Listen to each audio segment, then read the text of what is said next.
Meus irmãos, bom dia, graça e paz. Eu vou pedir para os irmãos abrirem a Bíblia no livro dos Juízes, capítulo 6, para fazermos a leitura do verso 7 até o verso 10.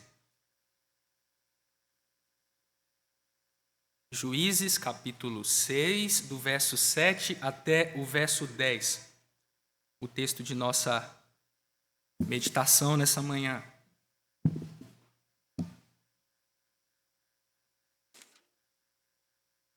Eu peço que os irmãos acompanhem a leitura da palavra de Deus, que assim nos diz: Tendo os filhos de Israel clamado ao Senhor por causa dos midianitas, o Senhor lhes enviou um profeta que lhes disse: Assim diz o Senhor Deus, Deus de Israel: Eu é que vos fiz subir do Egito, e vos tirei da casa da servidão, e vos livrei da mão dos egípcios e da mão de todos quantos vos oprimiam, e os expulsei de diante de vós, e vos dei a sua terra, e disse: Eu sou o Senhor, vosso Deus. Não temais os deuses dos amorreus em cuja terra habitais. Contudo, não destes ouvidos à minha voz. Vamos orar, meus irmãos? Ó Deus, nós estamos diante da tua palavra e te bendizemos, ó Deus, porque de fato ela expõe nossa natureza caída, corrompida, nossa incapacidade de guardar a lei do Senhor com perfeição, mas a tua palavra também nos fala do Santo Evangelho, a verdade bendita de que Deus, através de seu Filho, não um mero homem, mas o próprio Deus encarnado, cumpriu a lei no nosso lugar e, mais do que isso, ofereceu-se como sacrifício pelos nossos pecados, submetendo-se à maldição que nos era devida na cruz do Calvário. Por essas verdades benditas, ó Deus, nós te bendizemos, e que neste momento em que as ouviremos mais uma vez, esta bela e antiga história, a mais preciosa delas, que tu nos dês, ó Deus, pelo teu Santo Espírito, a graça de compreendê-la. E compreendendo-a, ó Deus, pela ação do teu Espírito, porque o Santo Evangelho de Deus, da nossa salvação, é um mistério que só pode ser compreendido por obra do Espírito Santo, mas que, tendo a Deus compreendido esta verdade santa e bendita, que exalta a graça soberana do nosso Senhor, que tu nos dês a graça, ó Deus, de também pelo teu Espírito nos submetermos aos teus mandamentos. Não deixes, ó Pai, que sejamos como os israelitas, que tantas vezes desprezaram a graça do Senhor, não ouvindo a voz do Senhor, não obedecendo os teus preceitos. Pelo contrário, ó Pai, como salvos que somos, como redimidos que somos pelo Senhor, pelo sangue de Cristo, que tu nos dês a graça de viver em obediência a ti, em submissão à tua palavra, e isso para o nosso bem e para o bem da nossa posteridade. Nós oramos em nome de Jesus. Amém. Meus irmãos, como vimos no sermão anterior, e eu quero começar essa introdução fazendo referência ao que falei na última vez em que preguei no livro dos Juízes, Juízes 6 inaugura uma espécie de nova série de ciclos de juízes no livro dos Juízes. Se os irmãos notarem, lá no capítulo 6, versículo 1, que foi tema do que nós falamos na última pregação, há uma mudança na forma como o texto se apresenta. A ausência de um verbo que é apresentado em outras ocasiões, por exemplo, em Juízes capítulo 3, versículo 12, e em Juízes capítulo 4, versículo 1. Nessas duas ocasiões, após o ciclo do juiz Otiniel, é dito que os filhos de Israel tornaram a fazer o que era mal aos olhos do Senhor. Aqui, no capítulo de número 6, a semelhança de Juízes capítulo 3, versículo 7, o verbo tornar está ausente, dando-nos, portanto, a entender que aqui o autor do livro, o Espírito Santo, através deste autor inspirado, está estabelecendo um novo ciclo, um novo painel de juízes, de tal maneira que poderíamos dizer basicamente o seguinte, que do capítulo 3, versículo 7, até o capítulo 5, versículo 31, nós temos a primeira sequência de ciclos, o ciclo de Otiniel, o ciclo de Eude e o ciclo de Débora, Baraque e Jael. E do capítulo 6, versículo 1, até o capítulo 16, versículo 31, nós temos inaugurada uma nova sequência, que começa com Gideão, passa por Jefité e depois por Sansão. Alguns outros são citados no meio, mas esses três são os principais. E nesta nova sequência de ciclos que encontramos no livro dos Juízes, a gente pode perceber que o declínio do povo de Deus, declínio espiritual, moral, político e tudo que os irmãos imaginarem, este declínio está se tornando agravado. E isso fica claro se fizermos uma comparação entre o que nos é ensinado de Juízes 6 até Juízes 16 e o que nos é ensinado de Juízes 3 até Juízes capítulo 5. Por exemplo, vejamos aqui algumas observações que nos mostram quão mais difícil está se tornando a situação do povo de Deus. Vejam, no primeiro ciclo, do capítulo 3, verso 7 até o capítulo 5, 31, a história começa com um juiz ideal, alguém de quem nada é dito de negativo, Otiniel, um homem que confiou no Senhor, que lutou para adquirir a sua esposa, um homem de fé, que se casou com uma mulher de fé e que livrou o Senhor naquela primeira ocasião.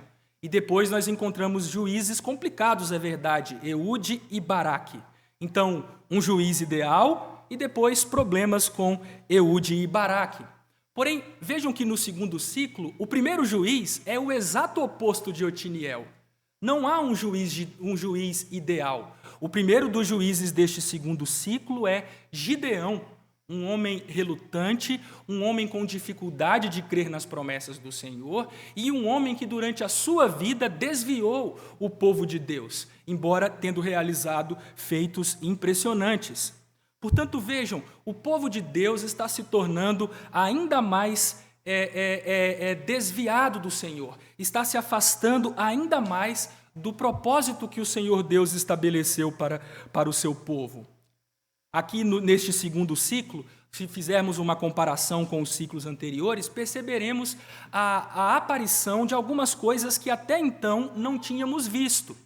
É verdade que há problemas com Eude, aquele homem que nada fez para destruir a idolatria no meio do povo de Deus. É verdade que há problemas com Baraque, aquele líder relutante, aquele líder com dificuldades de assumir a sua posição de liderança e que teve de ser impulsionado por uma mulher e até mesmo sofreu a vergonha de não derrotar, de não matar o principal inimigo do povo de Deus, honra que foi dada a Jael. Há problemas na primeira sequência de ciclos, mas até então, até o capítulo 6, não tínhamos visto alguns problemas como estes que eu vou citar para os irmãos e que aparecem nesta segunda sequência. Até aqui, não tínhamos visto problemas como poligamia, e a partir do ciclo de Gideão esse problema vai aparecer. Gideão é um homem de muitas mulheres, inclusive se casa com uma mulher que não pertence ao povo de Deus, uma siquemita. Até aqui, não tínhamos visto guerra entre irmãos, mas no ciclo de Jefté, a tribo de Efraim haverá de pelejar contra os gileaditas da parte de Israel que se localizava na Transjordânia. Até então, nós não tínhamos observado um juiz introduzindo idolatria no povo de Deus. Eude nada fez para derrubar a idolatria, mas Gideão é aquele homem que constrói através das riquezas do ouro que os israelitas lhe dão, um éfode sacerdotal de ouro que se torna prejuízo para Gideão e para os filhos de Israel, ainda durante o período de sua vida. Nós não encontramos na primeira sequência de ciclos ações realizadas por pura vingança, mas neste segundo ciclo é exatamente isso que acontece. Gideão age com severidade contra duas cidades irmãs, Sucote e Penuel. Ele passa os anciãos de uma cidade nos espinhos, que sujeito, e tudo por vingança porque não ajudaram Gideão. Sansão, então, é um homem que só age por vingança. Até mesmo no final de sua vida, o que Sansão pede a Deus? Senhor, me deixa matar esses homens para que eu me vingue pelo menos de um dos meus olhos. A gente não viu isso no primeiro ciclo.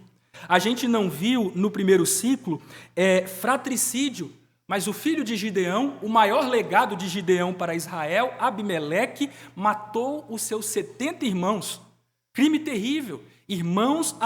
Um irmão assassinando todos os seus irmãos, o crime de fratricídio. Até então, nós não encontramos um juiz do caráter de Jefté, um homem cuja qualificação era ser líder de uma gangue de malfeitores. sacrifício humano, juiz envolvido com prostituição, como Gideão, que entrou, como Sansão, melhor dizendo, que entrou na parte mais profunda do território inimigo, na cidade de Gaza, para se deitar com uma prostituta dos filisteus. Até então, nós não encontramos, até o capítulo 6, não encontramos votos ilícitos sendo cumpridos, como o sacrifício de Jefité de sua própria filha. E também não encontramos votos lícitos quebrados, Sansão quebrando o voto de nazireado. Vejam, irmãos, que contraste. Há um contraste impressionante aqui entre estes dois painéis, estes dois blocos de ciclos de juízes.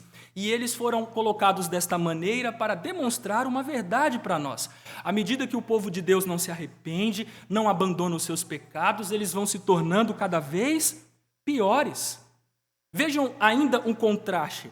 Como termina o primeiro ciclo? A primeira sequência de ciclos?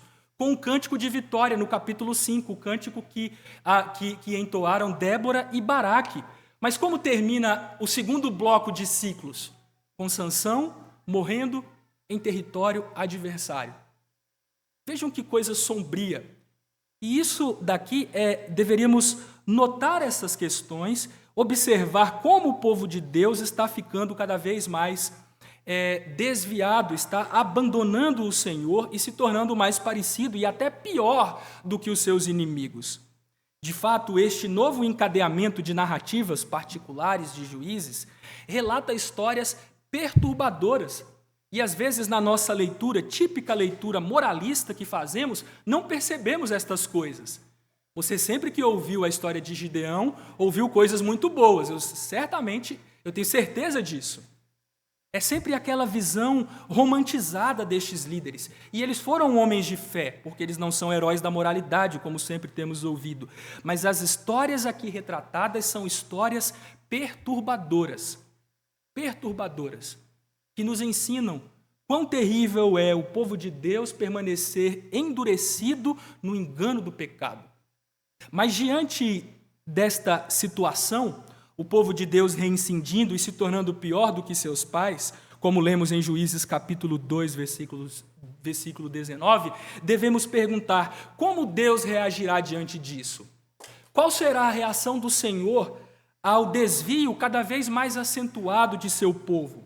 Ele continuará livrando o seu povo normalmente, como se eles não permanecessem no pecado? Será que Deus vai agir dessa maneira? Será que a paciência divina no seu tratamento com Israel significa a aprovação do pecado do povo de Deus? De maneira alguma. Deus, em virtude da falta de arrependimento sincero de seu povo, haverá de exortá-lo ao arrependimento. Neste novo painel de ciclos de juízes, eu não sei se os irmãos já prestaram atenção nisso, mas no primeiro ciclo, que começa com Gideão, o que Deus faz antes de enviar um libertador? Deus envia um profeta, chamando o povo ao arrependimento por meio daquele oráculo de juízo. E depois, nos dois ciclos finais, no capítulo 10, a partir do versículo 10 até o versículo 16, que digamos assim, as palavras divinas que precedem os dois últimos ciclos, porque ali, a partir do capítulo 10, nos é dito que os amonitas e os filisteus passaram a oprimir o povo de Israel. A primeira história é a história da opressão midianita com Jefité, e a segunda história, a história da opressão dos filisteus com Sansão. Mas antes de enviar estes juízes que libertaria o povo do Senhor destes terríveis inimigos, o que lemos no prólogo dessas duas histórias, destes dois ciclos? Uma advertência direta do Senhor ao seu povo, dizendo: busquem os seus próprios deuses. Então notem que agora, porque o povo de Deus está desandando no pecado, está em queda livre, em transgressões e quebras da aliança, o que Deus faz? Deus haverá de livrá-los, mas Deus deixará claro que os seus atos não são aprovados por Ele, e por isso lhe enviará profeta no primeiro caso, um profeta no primeiro caso, e depois uma advertência direta no segundo caso, em Juízes capítulo 10, do verso 10 até o verso 16. E isso nos ensina, irmãos, e agora eu vou começar a falar mais especificamente desse primeiro caso, deste profeta enviado pelo Senhor. Isto nos ensina basicamente o seguinte: Deus não aprova o pecado de seu povo e pacientemente o chama ao arrependimento. Isso é fundamental. Antes de enviar um libertador, Gideão, o que Deus faz com o seu povo? Deus deixa claro que não aprova o seu pecado. E por isso, com paciência, envia um profeta e depois, mais adiante, uma mensagem direta ao seu povo, para que abandone seus pecados, para que se volte para o Senhor. Aqui nessa primeira ocasião, Juízes 6, do verso 7 até o verso 10, nós temos uma espécie de oráculo divino. O Senhor apresenta, através de um homem, uma profecia, um oráculo de juízo contra o seu povo, apresentando os seus atos redentivos, proibindo, fazendo uma demanda para o seu povo e acusando Israel de quebra dessa demanda. É basicamente isso que encontramos nesse texto. Mas comecemos aqui com os versículos 7 e versículo 8. Versículo 7 e primeira parte do versículo 8. A resposta do Senhor ao seu povo. Ele envia um profeta. Eu não sei se os irmãos notaram, mas é sempre bom no livro dos Juízes, já que a estrutura é muito semelhante, os ciclos são muito semelhantes e há elementos que se repetem nas diversas histórias, é muito importante que notemos as diferenças. Entre cada ciclo. Vejam, pensemos aqui no ciclo de Otiniel, primeiro ciclo, Juízes 3, a partir do verso 7. O que nós encontramos ali? Um homem da Mesopotâmia vindo oprimir o povo de Deus, e o que os filhos de Israel fazem? Os filhos de Israel clamam ao Senhor e o Senhor envia libertador. O Senhor envia alguém para libertar o seu povo. A mesma coisa no ciclo de Eude. E no ciclo de Débora, ele envia de fato uma profetisa, mas essa profetisa terá um papel diferente do que vamos ver aqui. Mas notem que a característica básica dos ciclos anteriores era: o povo clamava e Deus respondia enviando um libertador. Mas e agora? Com o que lidamos aqui? O que está acontecendo neste texto? O povo clama, versículo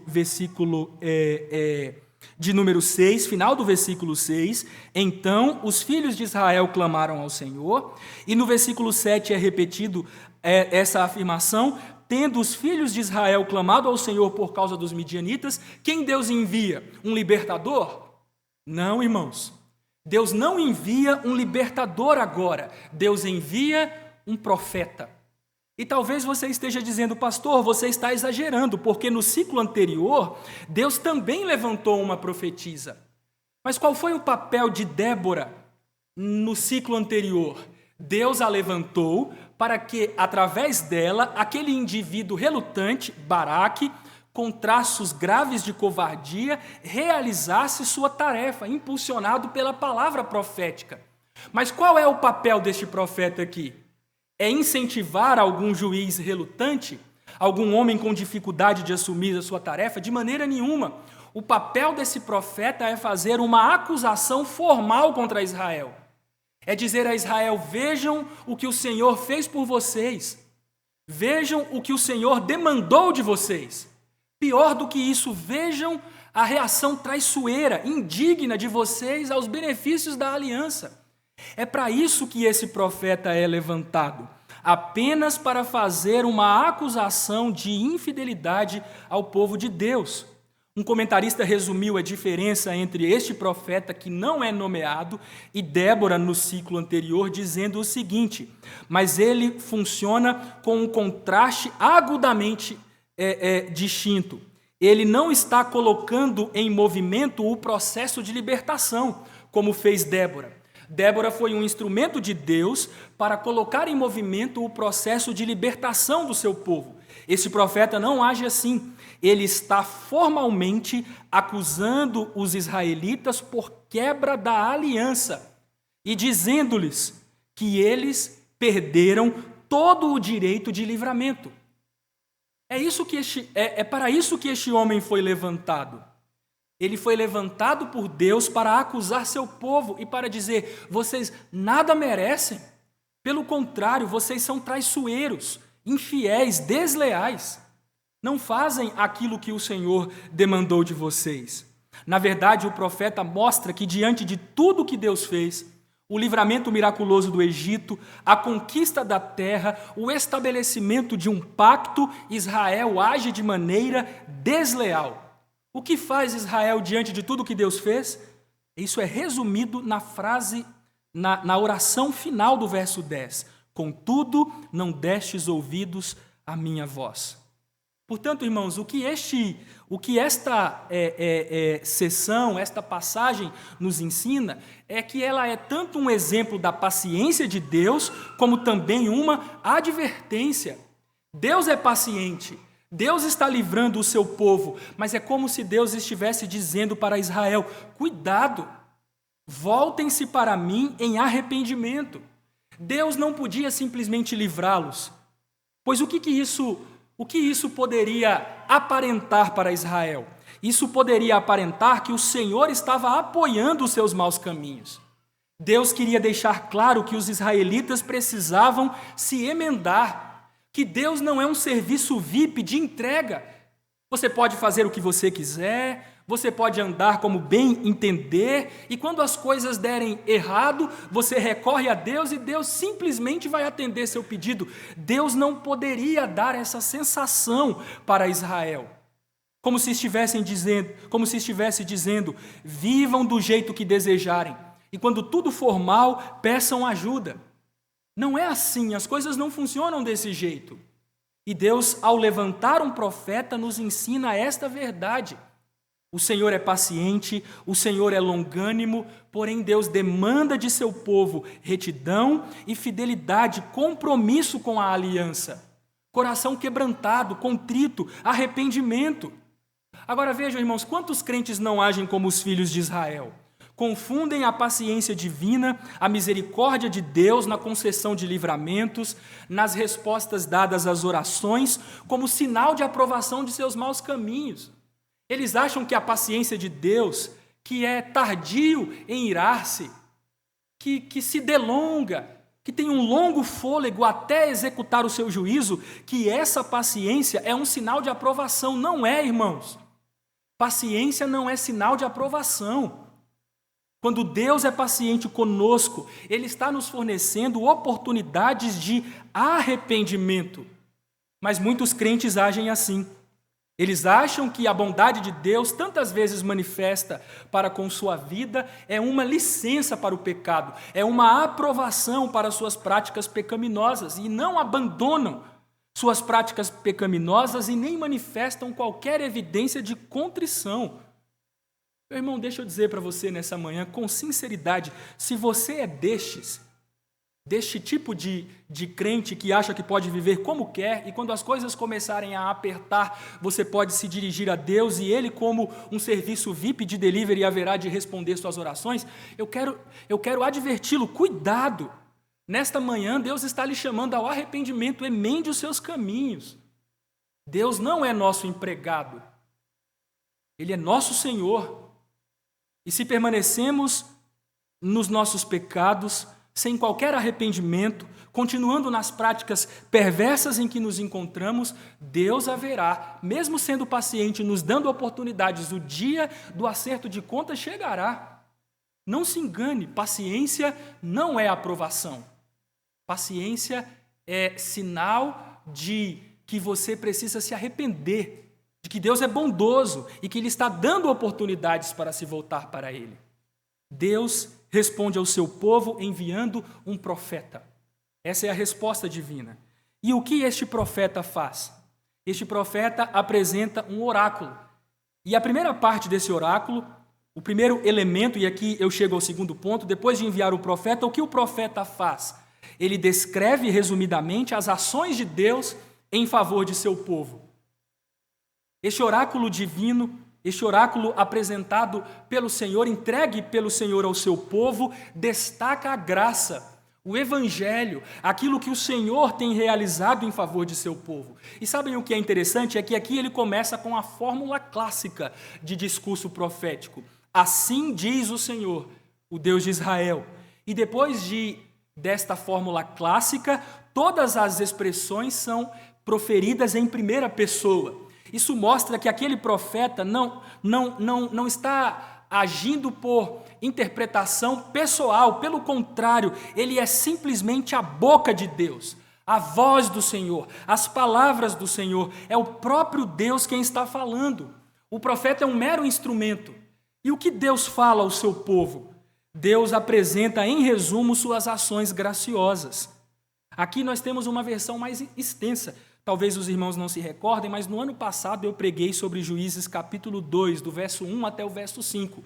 E nos versículos 1 e 2 de Juízes 2, também temos este elemento, um resumo das ações graciosas de Deus. Aqui nós temos uma versão mais estendida daquilo que o Senhor fez em favor de seu povo. E podemos resumir os atos do Senhor em 3 elementos básicos. O primeiro deles, o êxodo, o livramento dos opressores egípcios.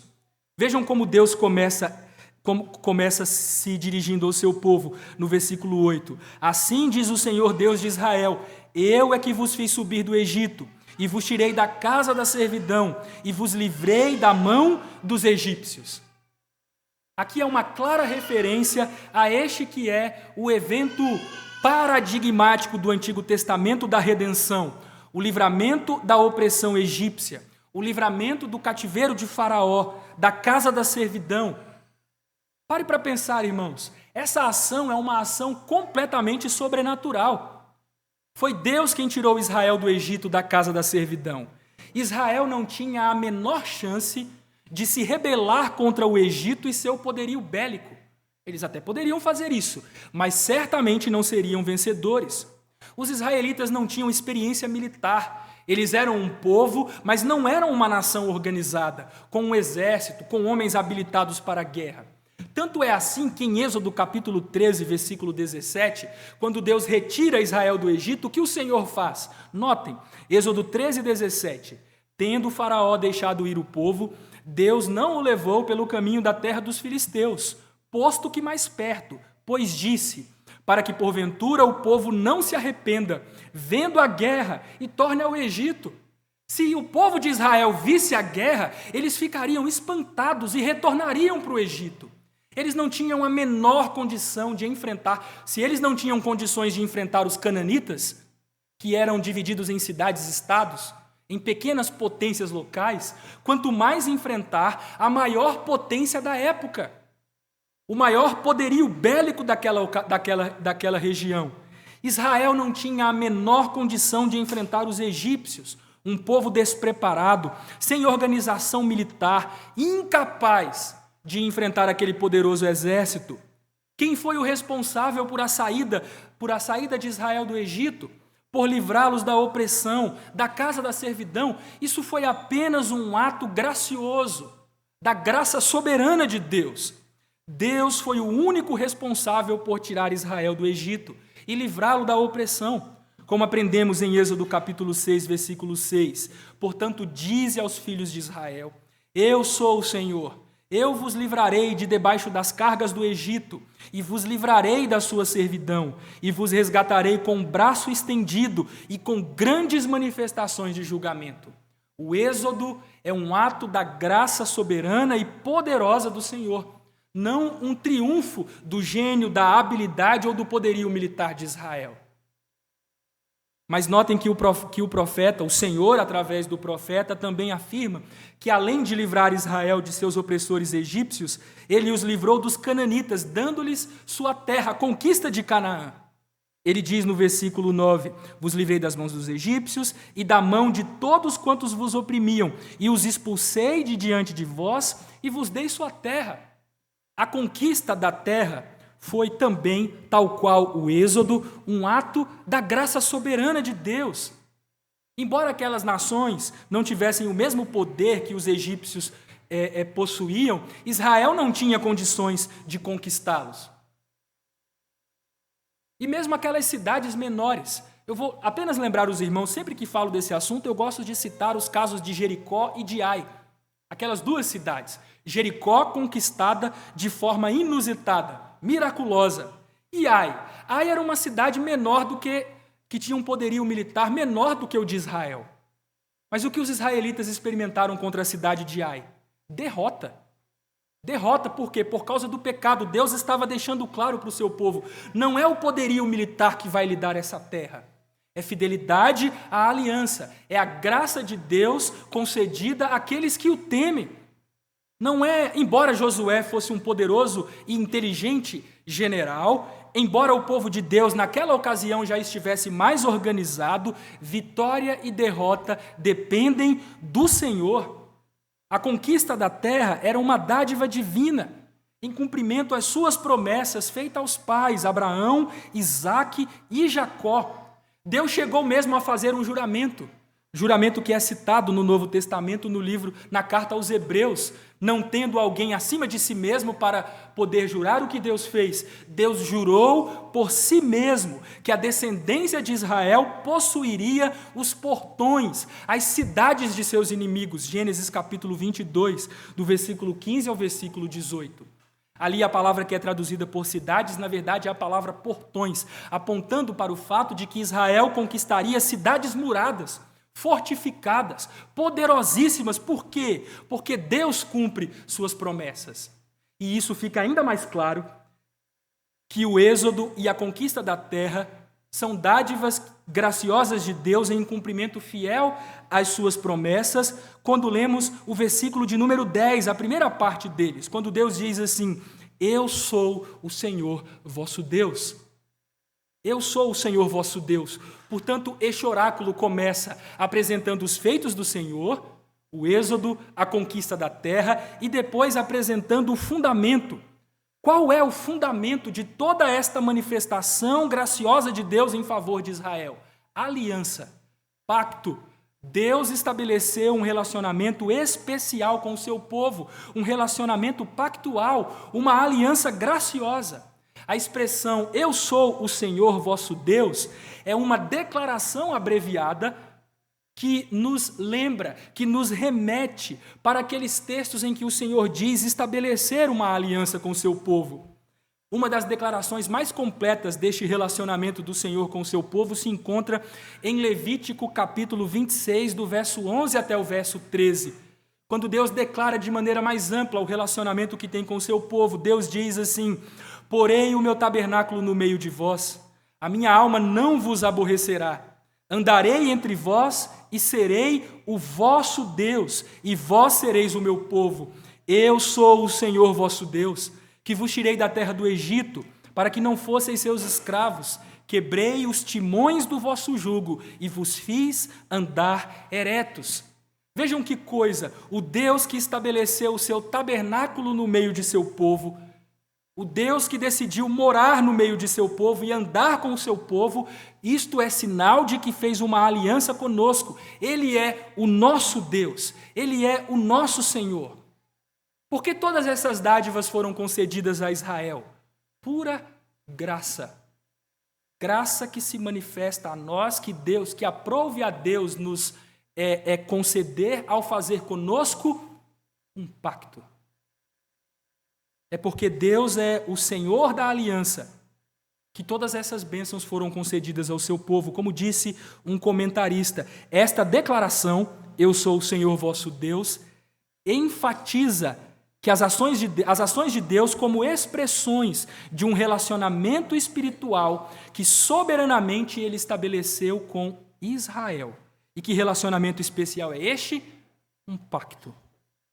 Eu sou o Senhor vosso Deus. Portanto, meus irmãos, nesta primeira parte do oráculo divino, deste oráculo que é um oráculo de juízo, mas nessa primeira parte, o que o Senhor nos ensina? O que o Senhor nos lembra? Ao ressaltar os feitos de Deus, o Senhor manifesta a sua graça. Deus está dizendo ao seu povo: vocês não merecem os livramentos concedidos. Vocês não mereciam no passado e ainda hoje não merecem. Mas por que Deus faz isso? Por pura graça. Eu me lembro que uma vez na sala de aula, quando eu ainda estudava aqui em Montes Claros, no MTC, uma mulher disse o seguinte na sala de aula: Deus enviou Jesus Cristo porque deve haver alguma coisa boa na gente. Por isso que Deus enviou o Senhor Jesus Cristo. Meus irmãos, isso é uma das piores mentiras que alguém pode proferir. Toda graça divina, toda bondade do Senhor, toda manifestação de misericórdia e graça de Deus é um ato soberano, livre de sua graça. Esse texto nos é apresentado exatamente para nos ressaltar isso.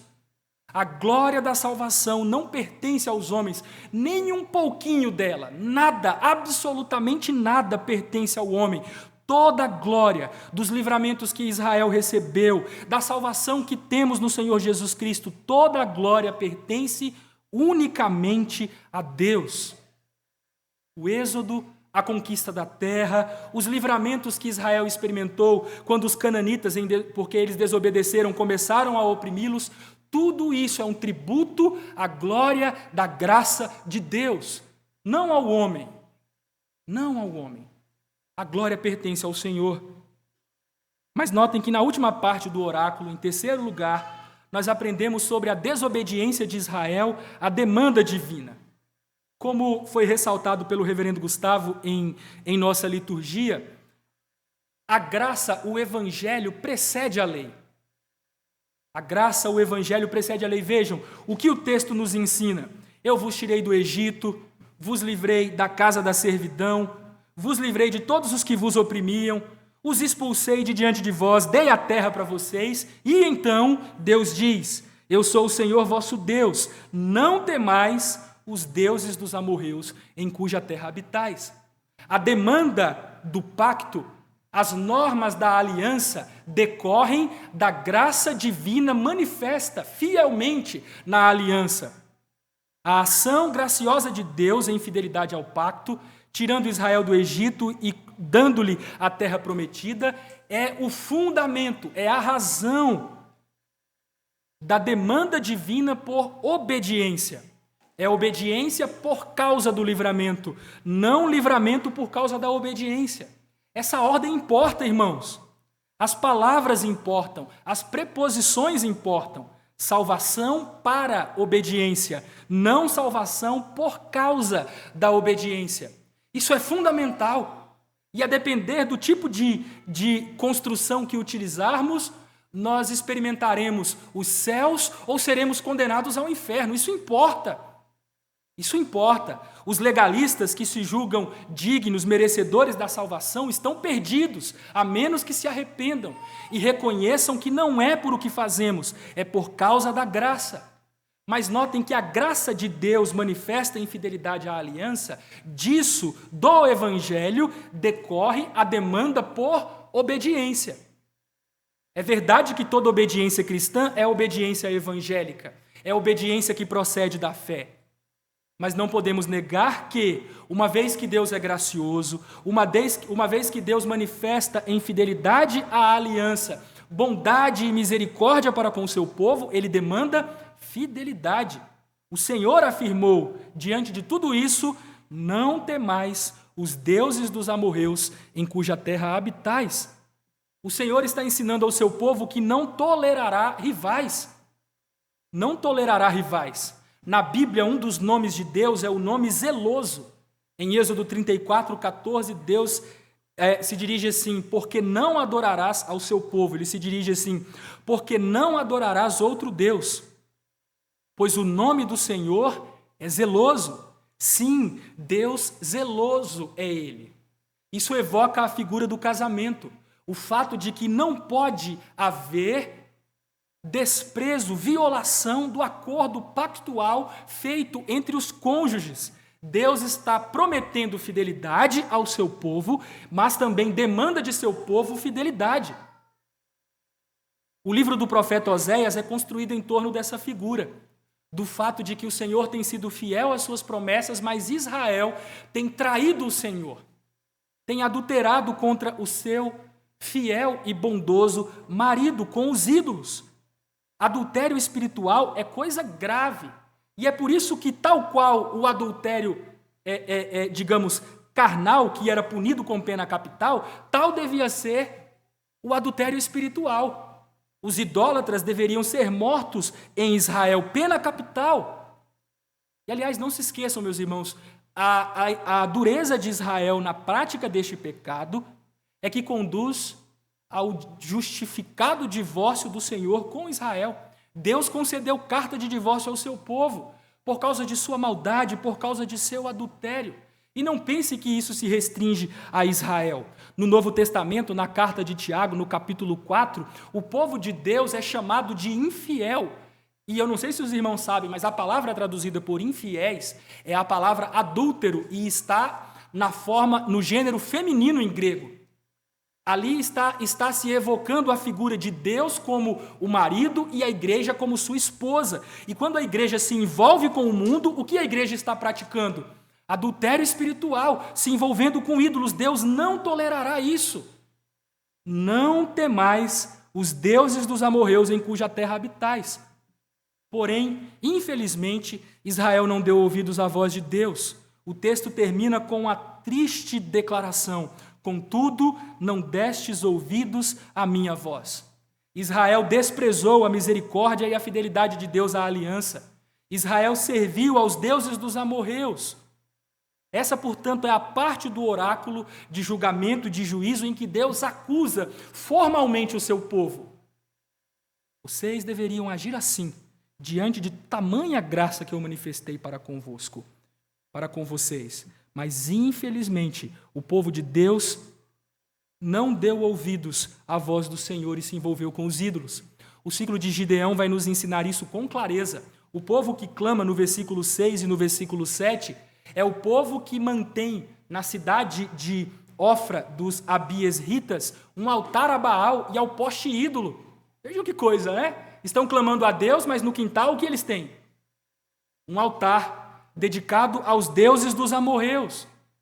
O povo de Deus, e no ciclo de Gideão isso fica claro, permaneceu em desobediência ao Senhor. E mais adiante, no capítulo 10, no versículo 6, veremos como esse desvio foi completo. Absurdo, mas completo. É dito que os filhos de Israel serviram aos Baalins, a Astarote, aos deuses da Síria, aos de Sidom, de Moabe, dos filhos de Amon e dos filisteus. Deixaram o Senhor e não o serviram.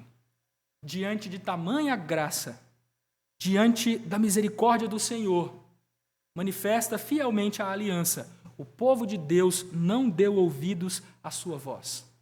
E diante disso, irmãos, o que podemos aprender?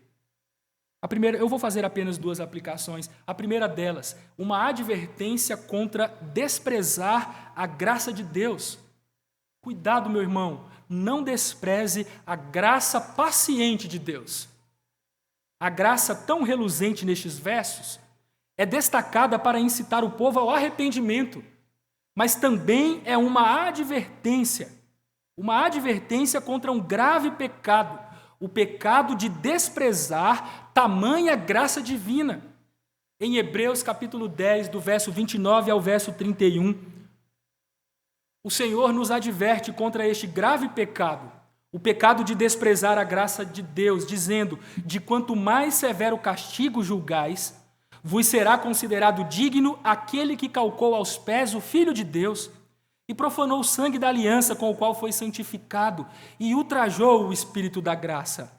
Ora, nós conhecemos aquele que disse: a mim pertence a vingança, eu retribuirei. E outra vez, o Senhor julgará o seu povo. Horrível coisa é cair nas mãos do Deus vivo. Tenha cuidado, meu irmão. A graça bendita do Santo Evangelho tem sido anunciada com frequência, não a despreze. Cuidado se você tem sido um desprezador. O apóstolo Paulo advertiu, citando o profeta: vede, ó desprezadores. Tome cuidado.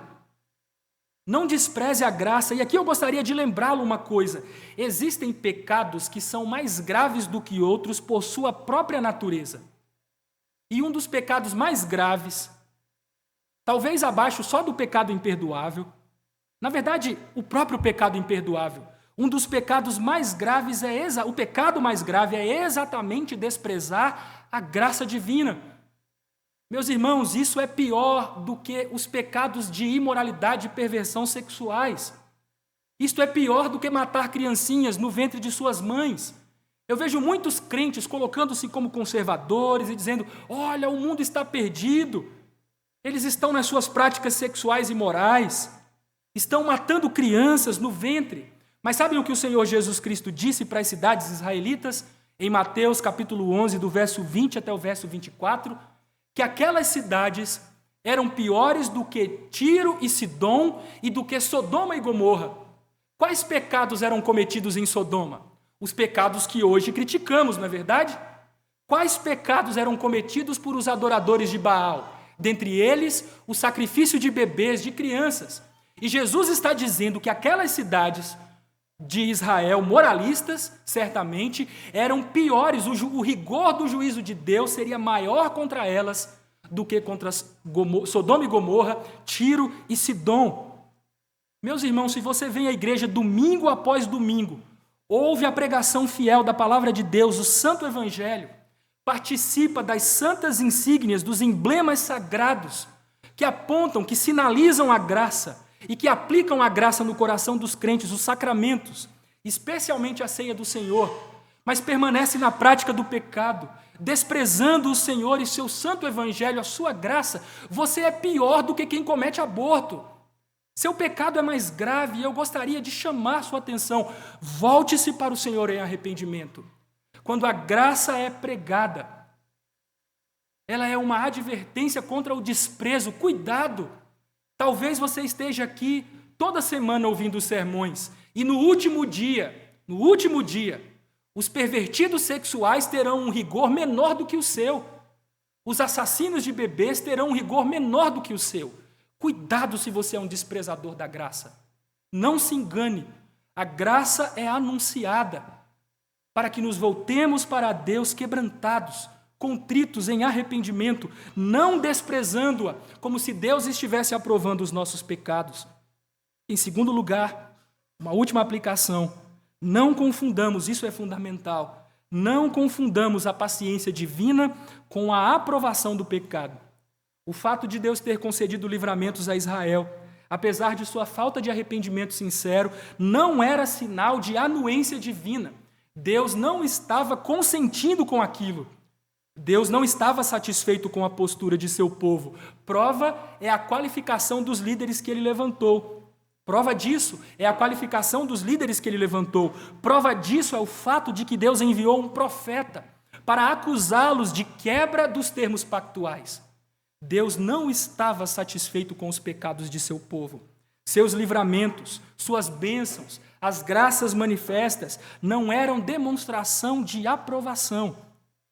Pelo contrário, eram oportunidades de arrependimento.